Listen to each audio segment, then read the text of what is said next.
Hello children, welcome to us education. आज हम करेंगे सीबीएसई की 10वीं क्लास की हिंदी की किताब स्पर्श के काव्य खंड से लिया गया पहला चैप्टर साखी। इसके हम करेंगे क्वेश्चन आंसर। आइए देखते हैं कि आपका पहला क्वेश्चन क्या है। पहला क्वेश्चन है कि मीठी वाणी बोलने से औरों को सुख और अपने तन को शीतलता कैसे प्राप्त होती है। मतलब जब हम मीठी वाणी बोलते हैं, मीठे वचन बोलते हैं तो औरों को कैसे सुख मिलता है और अपना जो तन है, शरीर है, उसको कैसे शीतलता प्राप्त होती है। तो उत्तर है मीठी वाणी से जीवन में आत्मिक सुख व शांति मिलती है। जो मीठी वाणी होती है उससे क्या होता है, जीवन में हमें आत्मिक सुख मिलता है और शांति मिलती है। इसके प्रयोग से सारा वातावरण सहज व सरल बन जाता है। यह सुनने वाले के मन को प्रभावित व आनंदित करती है। तो जो मीठी वाणी होती है उससे क्या होता है, हमें बहुत अधिक आत्मिक सुख की प्राप्ति होती है। जब हम मीठे वचन बोलते हैं तो हमें बहुत अच्छा लगता है, हमें शांति मिलती है। और मीठे वचनों से क्या होता है, सारा वातावरण ही सरस और सहज बन जाता है। बहुत सारे लोग बोल रहे हैं, उसमें कोई चिल्ला चिल्ला के बोल रहा हो, कड़वे वचन बोल रहा हो, तो क्या होता है, सारा जो वातावरण है वो बोझिल सा हो जाता है। तो ये जो मीठी वाणी होती है वो सुनने वाले के मन को प्रभावित व आनंदित करती है। तो जो मीठे वचन होते हैं, मीठी वाणी होती है, उससे क्या होता है, जो व्यक्ति इसको सुनता है वो बहुत अधिक प्रभावित हो जाता है, उसको बहुत खुशी मिलती है।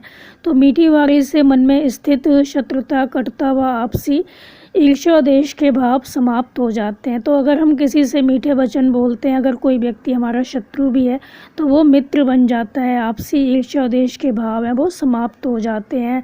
तो मीठी वाणी बोलने से सुनने वालों को शांति प्राप्त होती है।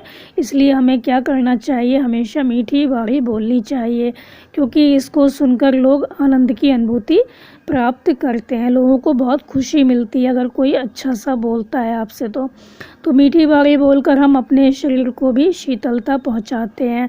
तो मीठे जो वचन होते हैं उससे दूसरे लोग तो प्रसन्न होते ही हैं, साथ साथ हमें भी बहुत अच्छा लगता है। तो कठोर वाणी हमें क्रोधित व उत्तेजित करती है। तो जो कठोर वाणी होती है, हम बहुत ही कठोर शब्द बोलते हैं, उससे क्या होता है, हमारे अंदर क्रोध की भावना है वो पनपती है और हमारे अंदर उत्तेजना पैदा होती है, हम और गलत सलत बोलते हैं। तो मीठी वाणी अहंकार शून्य होने के कारण तन को शीतलता प्रदान करती है तथा आनंद की सुखद अनुभूति कराती है। तो जो मीठी वाणी होती है उससे हमारे अंदर आनंद की प्राप्ति होती है, हम बहुत प्रसन्न होते हैं जब हम मीठे वचन बोलते हैं। अगर हम किसी से कड़वे वचन बोल के आते भी हैं तो हमें कभी भी सुख की प्राप्ति नहीं होती। तो इस प्रकार मीठी वाणी बोलने से न केवल दूसरों को हम सुख पहुंचाते हैं, अपितु क्या होता है, स्वयं भी शीतलता का अनुभव करते हैं। हमें भी बहुत अच्छा लगता है, हमारे तन मन को क्या होती है, शांति मिलती है। तो हमें क्या करना चाहिए, मीठी वाणी बोलनी चाहिए, क्योंकि मीठी वाणी बोलने से ही औरों को सुख मिलता है और अपने तन को शीतलता मिलती है। आपका अगला क्वेश्चन है, दीपक दिखाई देने पर अंधियारा कैसे मिट जाता है, साखी के संदर्भ में स्पष्ट कीजिए। तो कवि का मानना है कि जिस प्रकार दीपक के जलने पर अंधकार अपने आप दूर हो जाता है, तो अगर हम दीपक जलाते हैं तो क्या होता है, जो रोशनी है वो हो जाती है और अंधकार समाप्त हो जाता है। उसी प्रकार ज्ञान रूपी जो दीपक है, अगर हमारे हृदय में जल जाता है तो अज्ञान रूपी अंधकार समाप्त हो जाता है। तो जो दीपक है वो यहाँ पर ज्ञान का प्रतीक है, ज्ञान के प्रकाश का प्रतीक है, और जो अंधियारा है, अंधकार है, वो अज्ञान का प्रतीक है। तो ज्ञान का प्रकाश होने पर मन में स्थित हमारे जो मन में स्थित काम, क्रोध, मोह, लोभ और अहंकार, ये सब जो दुर्गुण हैं वो समाप्त हो जाते हैं। तो अज्ञान की अवस्था में जो मनुष्य होता है वो अपने हृदय में स्थित ईश्वर को भी नहीं पहचान पाता। हालांकि जो ईश्वर होता है हमारे हृदय में विद्यमान होता है, लेकिन हमें इस बात की जानकारी नहीं होती, हम अज्ञानी हैं, हमें नहीं पता कि ईश्वर हमारे हृदय में विराजमान है। तो वह अपने आप में ही क्या होता है, डूबा रहता है। ज्ञान का प्रकाश होने पर वो क्या करता है, परमात्मा का साक्षात्कार करने में सफल हो जाता है। उसे अपने सब और ईश्वरीय सत्ता का आभास होने लगता है। मनुष्य ईश्वर प्राप्ति के मार्ग पर चल देता है। तो जब दीपक जो है वो जला दिया जाता है, अज्ञान रूपी जो अंधकार है वो नष्ट हो जाता है, ज्ञान का जो प्रकाश है वो फैल जाता है, तो क्या होता है, हमें सब और ईश्वरीय सत्ता का आभास होने लगता है। आपका अगला क्वेश्चन है, ईश्वर कण कण में व्याप्त है पर हम उसे क्यों नहीं देख पाते।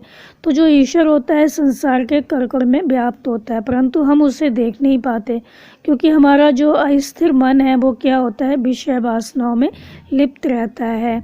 ये हमारा जो मन है अज्ञानता, अहंकार और विश्वास से घिरा रहता है। तो अज्ञान के कारण हम ईश्वर से साक्षात्कार नहीं कर पाते।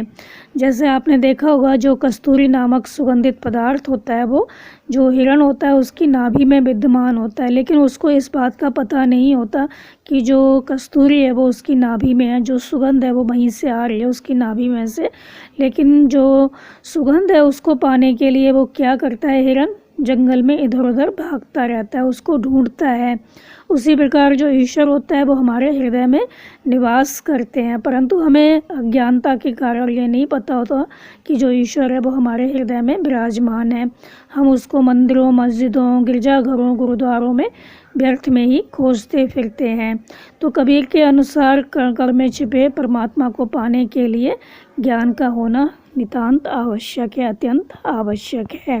आपका अगला क्वेश्चन है, संसार में सुखी व्यक्ति कौन है और दुखी कौन। यहाँ सोना और जागना किसके प्रतीक हैं, इसका प्रयोग यहाँ क्यों किया गया है, स्पष्ट कीजिए। तो कबीरदास के अनुसार जो व्यक्ति केवल सांसारिक सुखों में डूबा रहता है और जिसके जीवन का उद्देश्य क्या होता है, केवल खा लिया, पी लिया और सो लिए, वही व्यक्ति क्या होता है, सुखी होता है। उसको किसी और बात की चिंता नहीं होती, उसके जीवन का उद्देश्य बस यही होता है, खाओ पियो और सो जाओ। इसके विपरीत जो व्यक्ति संसार की नश्वरता को देखकर रोता रहता है वो दुखी है। दूसरी ओर ऐसे व्यक्ति होते हैं जो हमेशा यही सोचते रहते हैं कि ये जो संसार है वो कभी ना कभी नष्ट हो जाएगा, तो वो दुखी रहते हैं। तो ऐसे लोगों को संसार में फैली अज्ञानता को देखकर तरस आता है। तो जो ऐसे लोग होते हैं जो संसार की नश्वरता को देख रहे हैं, उन्हें पता है कि सब कुछ नष्ट हो जाएगा, जो आज है वो कल नहीं रहेगा। तो जो ऐसे व्यक्ति होते हैं वो संसार में फैली जो अज्ञानता है उसको देखकर दुखी होते हैं। उनको बहुत तरस आता है कि लोग कितने अज्ञानी हैं, उनको नहीं पता कि ये सारी चीज़ें क्षणभंगुर हैं, आज हैं कल नहीं रहेंगी। तो ईश्वर भक्ति से विमुख लोगों की दुर्दशा देखकर वो जो ऐसे व्यक्ति होते हैं वे सो नहीं पाते। तो जो ज्ञानी व्यक्ति होते हैं जिनको पता होता है कि संसार जो है वो नश्वर है, ईश्वर भक्ति से विमुख जो लोग हैं उनकी दुर्दशा देखकर वो सो नहीं पाते। तो जो ये समझते हम बहुत सुखी हैं और ईश्वर भक्ति में जो लीन नहीं रहते, उनकी दुर्दशा देखकर जो ऐसे व्यक्ति होते हैं जो पता है जिनको कि संसार नश्वर है वो दुखी होते हैं। तो यहाँ पर जो सोना शब्द है वो अज्ञान का और जो जागना शब्द है वो ज्ञान का प्रतीक है। तो जो लोग सांसारिक सुखों में खोए रहते हैं वो मतलब क्या है, सोए हुए हैं, अज्ञानी हैं। वे संसार की नश्वरता और क्षणभंगुरता को समझ नहीं पा रहे हैं। तो वो ये नहीं समझ पा रहे कि ये संसार नष्ट हो जाएगा, जो आज है वो कल नहीं रहेगा, क्षणभंगुरता को वो समझ नहीं पा रहे हैं। तो वे सांसारिक सुखों को सच्चा सुख मानकर उनके पीछे भाग रहे हैं।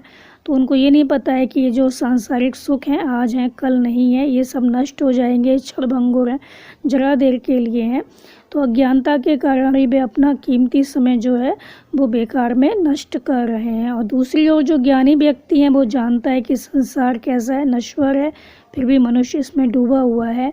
तो ये देखकर उसको बहुत दुख होता है कि जो ये व्यक्ति हैं वो समझ ही नहीं पा रहे हैं कि इनको क्या करना चाहिए।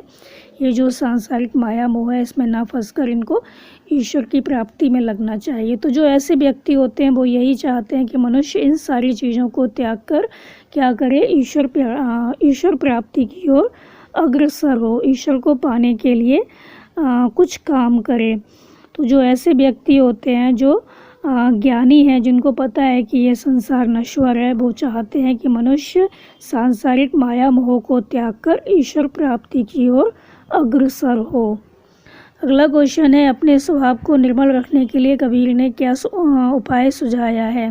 तो अपने स्वभाव को निर्मल रखने के लिए कबीर ने क्या उपाय सुझाया है। तो स्वभाव को निर्मल रखने के लिए कबीर का कहना है कि मनुष्य का मन निर्मल हो तभी स्वभाव में निर्मलता आ सकती है। अगर हमारा मन निर्मल होगा तभी हमारा स्वभाव भी कैसा होगा, अच्छा होगा। तो मन तभी निर्मल रह सकता है जब हम उसे विकारों से मुक्त करेंगे। हमारा मन कब निर्मल होगा, कब स्वच्छ होगा, जब हमारे मन में कोई बुरे विचार नहीं आएंगे, हमारा मन जो होगा वो विकारों से मुक्त होगा। इसके लिए आवश्यक है कि हम क्या करें, जो बुरे काम हैं उनको ना करें। इसके लिए कबीर ने एक उपाय सुझाया है कि हमें सदा क्या करना चाहिए। जो निंदक हैं, हमारी जो आलोचना करते हैं, मतलब ये बताते रहते हैं कि तुम में ये कमी है, वो कमी है, तो उनको बहुत ही सम्मान के साथ आंगन में कुटी बनाकर रखना चाहिए। तो जो निंदक हैं, मतलब जो हमारी निंदा करते हैं, उन्हें अपने पास ही रखना चाहिए, क्योंकि उनका ये विश्वास है कि जो निंदक हैं वही वो प्राणी हैं जो हमारी गलतियों को बताते हैं, हमें सुधारने का अवसर देते हैं। तो जो निंदक होते हैं वो मनुष्य की गलतियों को सुधारने का अवसर देता है, जिससे मनुष्य का जो स्वभाव है वो निर्मल हो जाता है, जिससे मनुष्य के स्वभाव में निर्मलता का भाव उत्पन्न होता है। तो उन्होंने यही उपाय सुझाया है कि हमें जो निंदक हैं, जो हमारी आलोचना करने वाले हैं, उन्हें अपने आंगन में सम्मान सहित कुटी बनाकर रखना चाहिए, क्योंकि उनके द्वारा ही हमारे अंदर सुधार आ सकता है। अगला क्वेश्चन है, एक अशिर पीप का परेशु पंडित होई। इस पंक्ति के द्वारा कवि क्या कहना चाहते हैं? तो इस पंक्ति के द्वारा जो कवि हैं वो यही कहना चाहते हैं कि शास्त्रीय ज्ञान की अपेक्षा भक्ति व प्रेम की श्रेष्ठता ज़्यादा बेहतर है, श्रेष्ठ है। तो इस पंक्ति के द्वारा कवि शास्त्रीय ज्ञान की अपेक्षा भक्ति व प्रेम की श्रेष्ठता को प्रतिपादित करना चाहते हैं। तो उनके अनुसार जो व्यक्ति अपने आराध्य के लिए प्रेम का एक अक्षर पढ़ लेता है, जिसके हृदय में प्रेम तथा भक्ति का भाव उत्पन्न हो जाए, वह अपने आत्म रूप से परिचित हो जाता है। तो उनका यही कहना है कि मोटी मोटी जो पोथी पत्र हैं उनको पढ़ने से कुछ नहीं होता, शास्त्र ज्ञान से कुछ नहीं होता। हमें क्या करना चाहिए, एक अक्षर जो प्रेम का है उसको समझ लेना चाहिए, उसको पढ़ लेना चाहिए। तो उनके अनुसार जो व्यक्ति अपने आराध्य के लिए, जिसको वो पाना चाहता है, उसके लिए प्रेम का एक अक्षर पढ़ लेता है, जिसके हृदय में प्रेम तथा भक्ति का जो भाव है वो उत्पन्न हो जाता है, तो वो अपने आत्म रूप से परिचित हो जाता है। वही व्यक्ति ज्ञानी है जो ईश्वर प्रेम की महिमा को जान लेता है, उसके निर्विकार रूप के रहस्य को समझ लेता है। उसको पता चल जाता है कि जो ईश्वर है उसका कोई आकार नहीं है, और जो व्यक्ति प्रेम है उसको समझ लेता है, प्रेम का एक अक्षर पढ़ लेता है, वही ज्ञानी होता है। तो इस पंक्ति के माध्यम से कवि कहना चाहते हैं कि केवल बड़े बड़े ग्रंथ हैं उनको पढ़ लेने से ईश्वरीय ज्ञान की प्राप्ति नहीं हो सकती। इसके लिए मन को हमें क्या करना होगा, सांसारिक माया मोह से हटाकर ईश्वर भक्ति में लगाना होगा। आपका 7वां और अंतिम क्वेश्चन है, कबीर की उद्धृत साखियों की भाषा की क्या विशेषता है, स्पष्ट कीजिए। तो कबीर की उद्धृत साखियों की भाषा की विशेषता स्पष्ट कीजिए। तो कबीर के द्वारा रचित इन साखियों की जो भाषा है वो कैसी है, सदुक्कड़ी है। सदुक्कड़ी क्यों कहा गया, क्योंकि वो साधु थे, इधर उधर घूमते रहते थे साधुओं की तरह, तो जो ये इनकी भाषा थी वो भी क्या कहलाई, सदुक्कड़ी। तो जहाँ कहीं भी वो जाते थे वहाँ की जो भाषा है उसको सीख लेते थे, फिर जो उन्होंने साखियाँ लिखी उसमें वो अपनी सारी भाषाएं डाल देते थे। तो कबीर के द्वारा रचित इन साखियों की भाषा कैसी है, सदुक्कड़ी है। इसमें अवधी, ब्रज, खड़ी बोली, पूर्वी हिंदी तथा पंजाबी के सुंदर शब्दों का प्रयोग हुआ है। तो कबीर की जो भाषा है उसमें देश शब्दों का प्रयोग मिलता है, जो देश के शब्द हैं उनका ही प्रयोग मिलता है। तो कबीर दास जी ने अपनी बात कहने के लिए साखी को अपनाया है। साखी का क्या मतलब होता है, साखी का अर्थ होता है साक्षी अर्थात गवाह। तो जो कबीर हैं उन्होंने जिन बातों को अपने अनुभव से जाना और सत्य पाया, मतलब वो जिसके गवाह बने, उसी को उन्होंने अपनी जो ये साखी है जिसको नाम दिया उसमें लिखा है। तो ये जो कुछ लिखा उन्होंने वो सत्य का प्रतीक है, और कबीर जो हैं वो उस सत्य के गवाह हैं। तो कबीर दास जी ने अपनी बात कहने के लिए साखी को अपनाया है। तो ये वस्तुतः क्या है, दोहा छंद है। इनमें अत्यंत सामान्य भाषा में लोक व्यवहार की शिक्षा दी गई है। इसमें मुक्तक शैली का प्रयोग हुआ है तथा गीति तत्व के सभी गुण विद्यमान हैं। भाषा सरल है, सहज है, मधुर है। भाषा में बहुत से अलंकारों का प्रयोग किया गया है, जैसे अनुप्रास, रूपक, पुनरुक्ति, प्रकाश अलंकार, उदाहरण व दृष्टांत अलंकारों का इस तरह से प्रयोग किया गया। तो जो कबीर दास जी हैं वो अपनी चमत्कारी भाषा के कारण, अपनी साखियों के कारण आज भी संसार में बहुत अधिक प्रसिद्ध हैं। उनकी जो साखियाँ हैं उनको आज भी लोग बहुत अच्छे से सुनते हैं, बहुत ध्यान से सुनते हैं। तो ये थे इस चैप्टर के क्वेश्चन आंसर, आप इसको अच्छे से समझ कर याद कर लीजिए और हमारे चैनल असह एजुकेशन को लाइक कीजिए, सब्सक्राइब कीजिए और शेयर करना बिल्कुल मत भूलिए। Thank you.